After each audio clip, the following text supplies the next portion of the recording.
Praise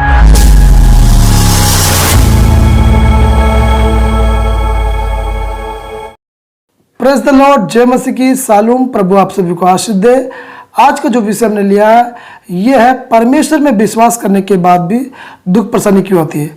और इसका हमने आज चौथा भाग लिया है, चौथा पार्ट है। 4 पार्ट में हम सीखेंगे। हमने अब तक 3 पार्ट में 10 बातों को बताया कि परमेश्वर में विश्वास करने के बाद भी दुख परेशानी क्यों आ जाती है। तो आप उन 3 पार्टों को भी देख सकते हैं। आज जो हमारा चौथा भाग है, चौथा पार्ट है, 4 पार्ट है, इसमें हम देखेंगे 11वां पॉइंट, क्यों लोग परमेश्वर में विश्वास करने के बाद भी दुख परेशानी उठाते हैं। बाइबल इस प्रकार कहती है कि जीव में मृत्यु और जीवन है, जो उसको उपयोग में लाना जानता है उसका फल वो भोगेगा।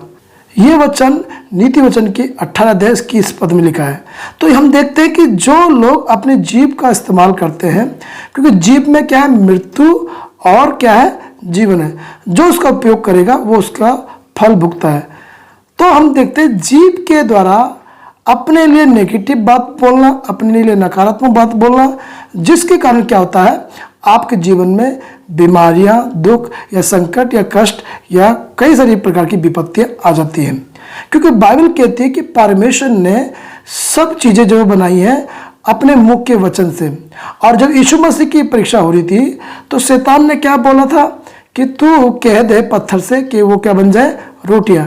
यानी कि तू अपने शब्दों का प्रयोग कर, क्योंकि तेरे मुख में क्या जीवन है। तो ध्यान दीजिएगा, विशेषकर जो मसीह में आ जाते हैं। कई बार मैंने देखा सुना है मसीह में लोग जब विश्वास करते हैं और कुछ कारण ये होता है कि दुख परेशानी आने का, वो अपने लिए नेगेटिव बातें बोलते हैं, नकारात्मक बातें बोलते हैं, हानि की बात बोलते हैं और वो फिर आ जाती हैं। इस बातों के लिए ऐसे शब्दों का उच्चारण करने से बचे। हम देखते हैं याकूब की पुस्तक उसका 3 अध्याय उसके 8 पद में लिखा है, जीव एक प्राणनाशक विष से भरी होती है। और जो लोग अपने मुंह से श्राप देते हैं और अपने मुंह से धन्यवाद देते हैं, इसके लिए परमेश्वर मना करता है कि तुम्हारे मुख से धन्यवाद और श्राप दोनों निकलते हैं। ऐसा नहीं होना चाहिए। तुम्हारे मुंह से धन्यवाद निकलना चाहिए, ब्लेसिंग निकलनी चाहिए। हम एक और वचन देखते हैं, यशायाह 57 अध्याय उसका 19 पद में लिखा है कि मैं यहोवा सृजनहार हूँ, मुंह के फलों का सृजनहार हूँ। तो ध्यान दीजिएगा, आप जो भी बोलते हैं, अगर आप नेगेटिव बोल रहे हैं, नकारात्मक बातें बोल रहे हैं, तो आप वो चीज़ें होते हुए देखेंगे। आप कहेंगे मैं ठीक नहीं होऊंगा, बीमार रहूँगा, मैं चंगा नहीं होऊंगा, तो नहीं होंगे। इसलिए हमें अपनी जीभ का इस्तेमाल अपनी भलाई के लिए, अच्छे शब्दों के लिए, अनुग्रह के साथ बोलने के लिए बोलना है। तो कुछ विपत्तियां, कुछ बीमारियां, कुछ संकट, परेशानियां जीभ के द्वारा आते हैं। इसलिए बाइबल कहती है, सचेत करती है कि कोई गंदी बात तुम्हारे मुंह से ना निकले। नियम में ये वचन पाया जाता है। हम देखते हैं भजन संहिता 141 के 3 पद में लिखा है, हे यहोवा मेरे मुख पर पहरा बैठा, मेरे होठों की द्वार की रखवाली कर। देखिए यहाँ पे साफ बोला गया कि मेरे होठों की रखवाली कर, मेरे मुख के द्वार की पहरा बैठा, क्योंकि कोई अनर्थ बात मेरे मुंह से ना निकले। जब अनर्थ बात मुंह से निकलेंगी तो दुख परेशानियां घर में आएंगी, आपके जीवन में आएंगी। इसलिए अपने जीभ का इस्तेमाल भले कामों के लिए, आशीष के लिए उपयोग में लाएं। अब हम 12वां पॉइंट देखेंगे, परमेश्वर में विश्वास करने के बाद भी दुख परेशानी क्यों आती है।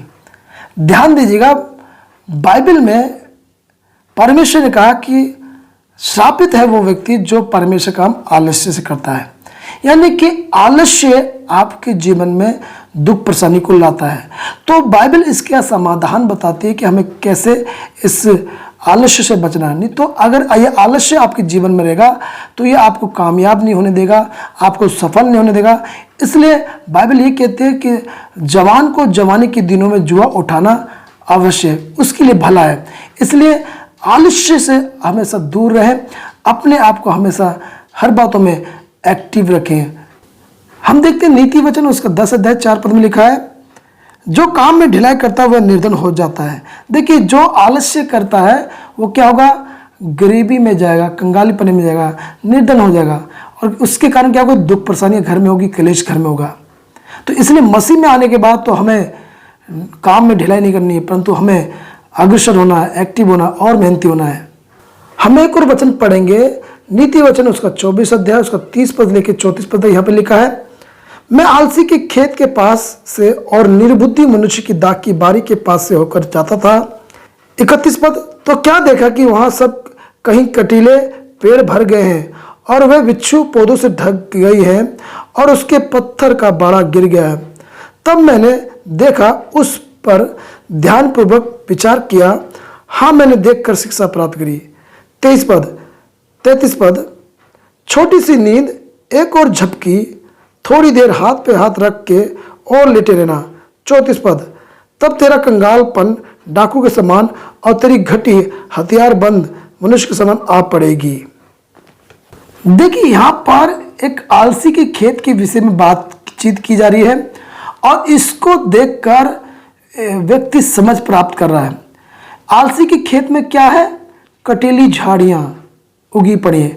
यानी कि जब व्यक्ति आलस्य करता है, ढिलाई करता है अपने जीवन में, जो समय है कामयाब होने का, उस समय वो आलस्य के साथ भरा रहता है, आलस्य का जीवन जीता है, तो ध्यान दीजिएगा उसके जीवन में दुख परेशानी, कटीली झाड़ियां दुख परेशानी के समान रहेंगी।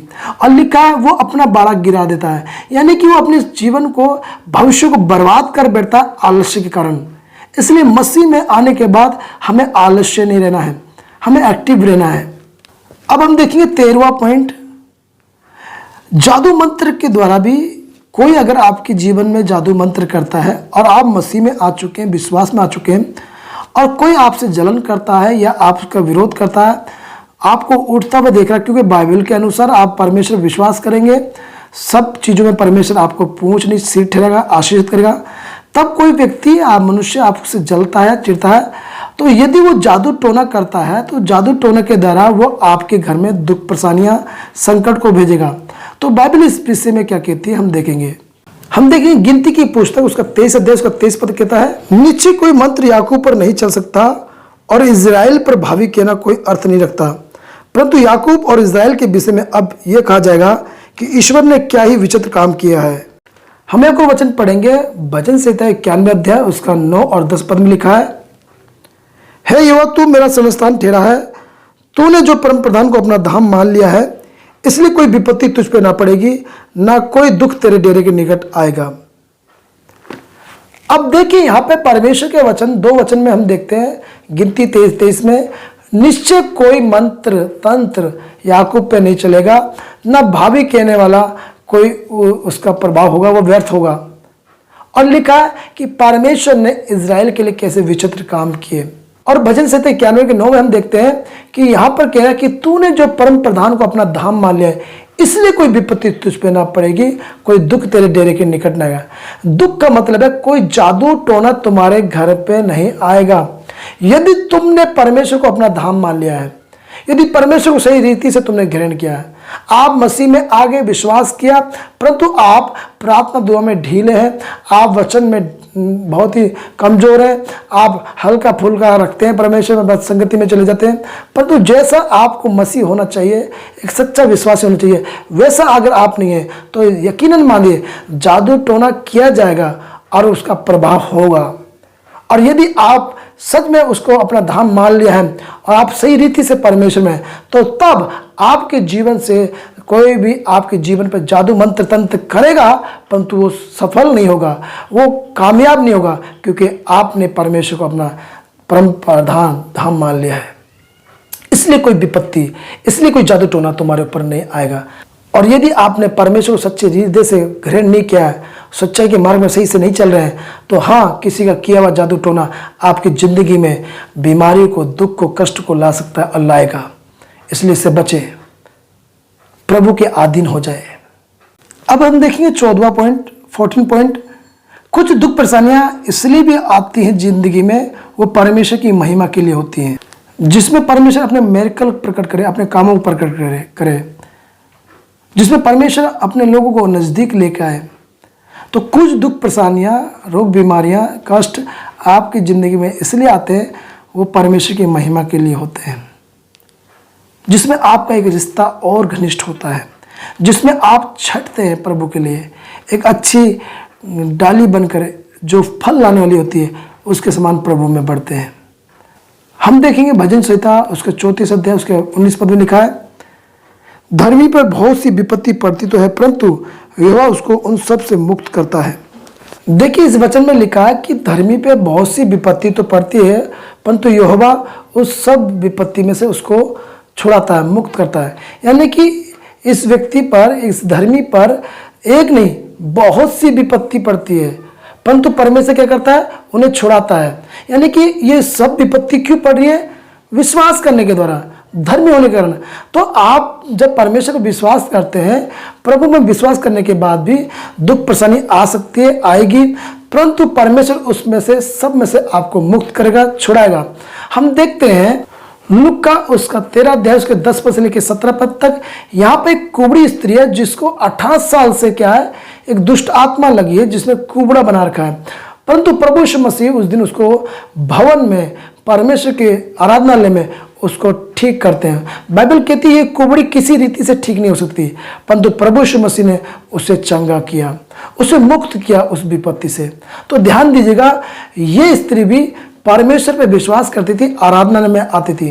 हो सकता है आप परमेश्वर पे विश्वास करते हैं और आपके जीवन में दुख परेशानी आ रही है, परंतु विश्वास कीजिए परमेश्वर उन सब विपत्ति से आपको मुक्त करेगा, छुड़ाएगा।